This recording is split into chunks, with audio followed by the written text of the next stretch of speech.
1.1a.8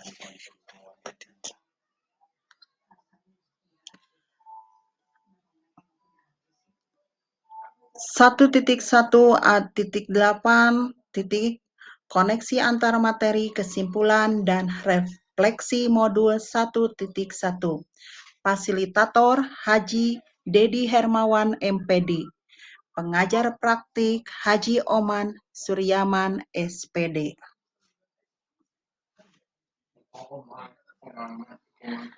Bismillahirrohmanirrohim. Assalamualaikum warahmatullahi wabarakatuh. Nama saya Siti Aisyah SPD MMPD, Instansi SMP Negeri 2 Bayongbong Garut, Jawa Barat, calon guru penggerak Angkatan 7. Pertanyaannya, 1. Apa yang Anda percaya tentang murid dan pembelajaran di kelas sebelum Anda mempelajari modul 1.1? 2. Apa yang berubah dari pemikiran atau perilaku Anda setelah mempelajari modul ini? 3. Apa yang dapat segera Anda terapkan lebih baik agar kelas Anda mencerminkan pemikiran Ki Hajar Dewantara?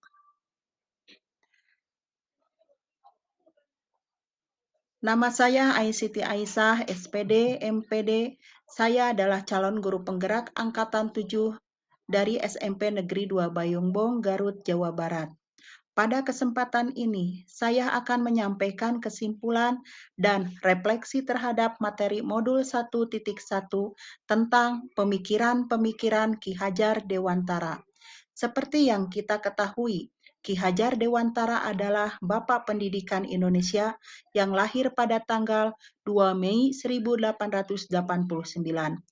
Pemikiran-pemikiran beliau tentang pendidikan, seperti misalnya semboyan ing ngarso sung tulodo, ing madya mangun karso, tut wuri handayani, sedikit banyak mempengaruhi perkembangan pemikiran pendidikan di Indonesia sejak dulu hingga kini. 1. Apa yang Anda percaya tentang murid dan pembelajaran di kelas sebelum Anda mempelajari modul 1.1? Jawaban saya adalah sebelum mempelajari modul 1.1 mengenai refleksi filosofis pendidikan nasional Ki Hajar Dewantara sebagai guru yang meyakini beberapa hal sebagai berikut. 1. Pengajaran sama dengan pendidikan. 2. Guru adalah subjek utama kegiatan pembelajaran. Sebagai guru yang harus mampu mentransfer ilmu kepada peserta didik, saya secara klasikal atau ceramah, diskusi, dan tanya jawab. Saya menganggap siswa tidak akan paham kalau materi pelajaran tidak saya jelaskan. Ketiga, peserta didik dikatakan telah belajar jika mereka bisa mengerjakan soal asesmen sesuai dengan kompetensi dasar yang tertera di kurikulum serta nilainya mampu melampaui KKM. 4. Kegiatan belajar selalu dilaksanakan di dalam kelas. 5. Memberikan tugas yang seragam tanpa mempertimbangkan keragaman potensi peserta didik. 6. Pemberian sanksi atau hukuman kepada peserta didik dapat mengubah perilaku mereka ke arah yang lebih baik. Pertanyaan kedua, apa yang berubah dari pemikiran atau perilaku Anda setelah mempelajari modul ini? Jawaban saya adalah banyak hal yang saya pelajari tentang konsep pendidikan Ki Hajar Dewantara melalui modul 1.1. Refleksi filosofis pendidikan nasional Ki Hajar Dewantara. Konsep-konsep pendidikan Ki Hajar Dewantara memberi pengaruh yang cukup signifikan terhadap pemikiran saya tentang pendidikan. Pengajaran ternyata tidak sama dengan pendidikan. Pengajaran atau underwis itu merupakan salah satu bagian dari pendidikan. Maksudnya, pengajaran itu tidak lain adalah pendidikan dengan cara memberi ilmu atau berfaedah untuk hidup anak-anak, baik lahir maupun batin. Pendidikan diartikan sebagai tuntutan dalam hidup tumbuhnya anak-anak. Maksudnya, Pendidikan menuntun segala kodrat yang ada pada anak-anak, agar mereka dapat mencapai keselamatan dan kebahagiaan yang setinggi-tingginya, baik sebagai manusia maupun sebagai anggota masyarakat. Hidup tumbuhnya anak terletak di luar kecakapan atau kehendak kita sebagai kaum pendidik.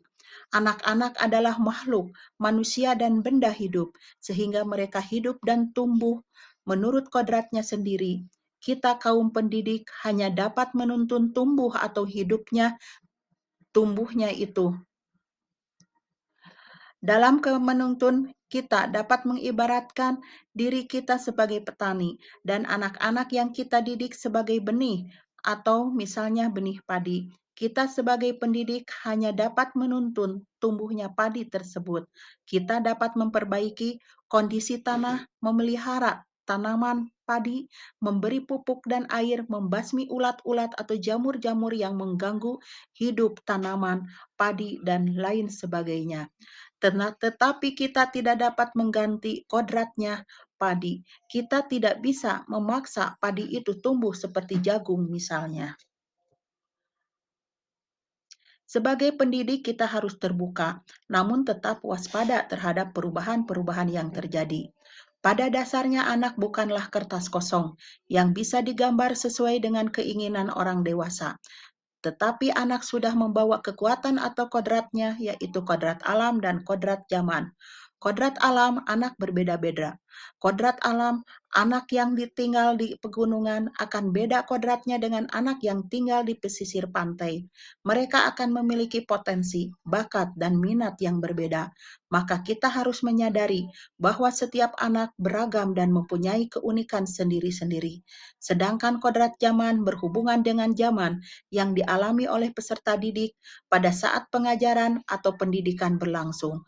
Untuk pendidikan saat ini, para pendidik harus menekankan pada kemampuan anak untuk memiliki keterampilan abad ke-21 atau kreatif, critical thinking, collaboration, dan communication. Menurut Ki Hajar Dewantara, ada 3 prinsip untuk melakukan perubahan atau sharing disebut 3 asas trikon, di antaranya yaitu kontinuitas, konvergensi, dan konsentris. Kontinuitas maksudnya adalah ketika belajar kita harus berkelanjutan. Kita tidak boleh melupakan budaya dan sejarah dalam melakukan perubahan. Konvergensi maksudnya adalah pendidikan harus memanusiakan manusia dan memperkuat nilai kemanusiaan kita. Dan yang terakhir adalah konsentris, maksudnya adalah pendidikan harus menghargai keberagaman dan memerdekakan pembelajar. Jadi jelas sekali terlihat bahwa pendidikan itu memerdekakan. Tujuan pendidikan utama yang digagas Ki Hajar Dewantara adalah bagaimana pendidikan mampu membuat anak memiliki budi pekerti yang baik. Budi pekerti atau watak diartikan sebagai bulatnya jiwa manusia. Orang yang mempunyai kecerdasan budi pekerti akan senantiasa memikirkan dan merasakan serta memakai ukuran, timbangan, dan dasar-dasar yang pasti dan tetap. Watak atau budi pekerti bersifat tetap dan pasti pada setiap manusia sehingga kita dapat dengan mudah membedakan orang yang satu dengan yang lainnya. Budi pekerti, watak, atau karakter merupakan hasil dari bersatunya gerak pikiran, perasaan, dan kehendak atau kemauan sehingga menimbulkan tenaga. Melalui pendidikan, saya dan kita semua berharap bahwa anak-anak murid kita nantinya bisa bertumbuh menjadi sebaik-baiknya manusia yang memiliki adab dan berbudi pekerti yang baik. Ketiga, apa yang dapat segera Anda terapkan lebih baik agar kelas Anda mencerminkan pemikiran Ki Hajar Dewantara? Jawaban saya adalah hal-hal yang coba saya terapkan agar kelas saya mencerminkan Ki Hajar Dewantara adalah sebagai berikut. Pertama, Saya harus mengubah mindset. Saya yang tadinya berpikir bahwa anak itu adalah selembar kertas yang kosong, yang tidak atau belum tahu apa-apa, saya harus meyakinkan diri saya bahwa setiap anak lahir sudah lengkap dengan potensinya masing-masing, meskipun masih terlihat samar. Saya harus peka membaca dan mengenali setiap potensi anak yang saya didik, agar pengajaran dan pendidikan yang saya berikan nantinya, baik metode maupun bahan ajar, bisa betul-betul menggali potensi anak seoptimal mungkin. Kedua, saya mencoba menciptakan suasana kelas yang menyenangkan. Hal ini sejalan dengan kodrat anak yang senang bermain. Kita bisa mengkolaborasikan asiknya permainan ke dalam kegiatan pembelajaran. Misalnya dengan melakukan permainan tebak kata ketika pembelajaran berlangsung. Ketiga, saya harus mengupayakan pembelajaran yang berpusat pada anak, memberikan ruang, kesempatan, dan fasilitas seluas-luasnya agar anak mampu berpartisipasi aktif dalam kegiatan pembelajaran. Saya sebagai pendidik menempatkan diri saya sebagai fasilitator yang menuntut anak agar ia mampu mencapai tujuan pembelajaran yang diharapkan. Di akhir pembelajaran penting bagi saya untuk memberikan penguatan terhadap materi-materi konseptual agar anak tidak mengalami miskonsepsi. Selain itu, melalui pembelajaran yang berpusat pada anak, saya berharap bisa mengasah keterampilan abad 21 mereka.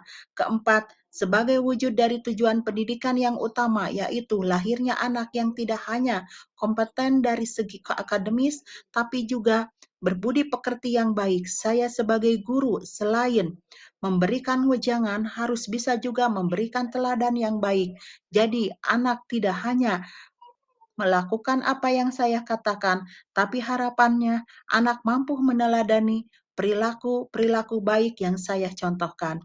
Selain sebagai upaya memotivasi anak agar berbudi pekerti baik, ini juga bisa jadi tantangan untuk saya bagaimana caranya agar saya bisa konsisten memberikan keteladanan yang baik.